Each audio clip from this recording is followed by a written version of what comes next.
Welcome to the France 24 Observers. This show is based on our network of observers. They're ordinary people who tell us what's going on where they are and send in photos and videos to document it. We check everything here in Paris and bring the best to you. We begin today once again in the Syrian city of Homs, and specifically its Baba Amr neighborhood. Homs is known as being one of the toughest centers of protest against the regime of Bashar al-Assad. And within Homs, Baba Amr has been the heart of the opposition. The neighborhood has been largely destroyed by Syrian artillery, and most of its inhabitants have fled. Now the Syrian forces have walled it off, literally. They have built a concrete wall 2 kilometers long to separate it from the rest of the city. Our observer activist Salim Kabani lives in Homs, and he got close enough to see the wall himself. The wall was built by the security forces and the army. It separates the Baba Amr neighborhood from Insha'at and the rest of Homs. The wall is about 3 meters high. The reason they built the wall is to isolate Baba Amr within the city and cut it off from the rest of Syria. The authorities also want to make sure the fighters of the Free Syrian Army don't regain control of the neighborhood and prevent them from mounting attacks in the surrounding areas. The only people allowed to go in and out are shopkeepers. They're allowed to bring in minimal supplies and only on certain days. The people of Homs have given the wall a nickname, the Second Wall of Gaza. Now to Vietnam, the countryside outside the capital, Hanoi. The government wants to turn 70 hectares of farmland into a brand new satellite city called Eco Park. Local farmers are calling it a land grab. Like in China, all land in Vietnam is technically state property, but usage and residency rights are often unclear. When the farmers heard the state planned to take the land by force, they camped out to defend it. And then on April 24th, riot police moved in. Our observer Nguyen Tan Giang has the story, which has not been covered by the state media.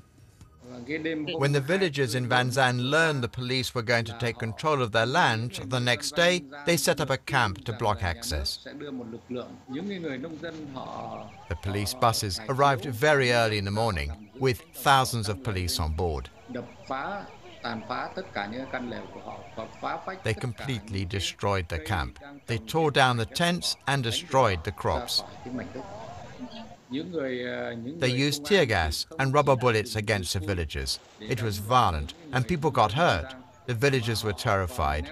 They were forced to disperse really quickly.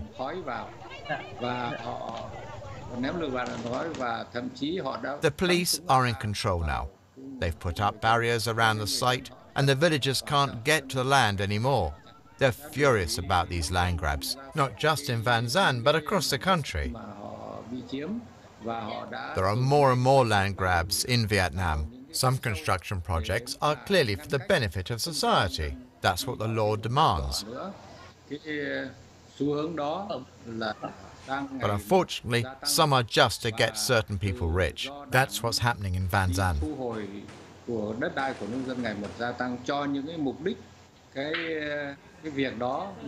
I think we're seeing the roots of a major protest movement. The April 24 raid could be the straw that broke the camel's back. Now for our weekly roundup of the best images and stories sent in by our observers. First up, China and its universities. Our observer Cheng tells us that competition to get into the right postgraduate program is intense. When it gets close to exam time, classrooms fill up and tempers fray. At Shandong University in the east, students chain their desks so they don't lose them. There have even been fistfights over who sits where. For Cheng, this is obviously going too far, but she says it reflects the students' broader fears about finding work in the ultra-competitive job market. We end today with an impressive tornado here in France. It happened near the southern city of Toulouse. It only lasted for a few minutes, just enough for people to get out their cell phones to film it. Tornadoes are rare in France. A twister in the north killed several people 4 years ago. This time, happily, no injuries were reported.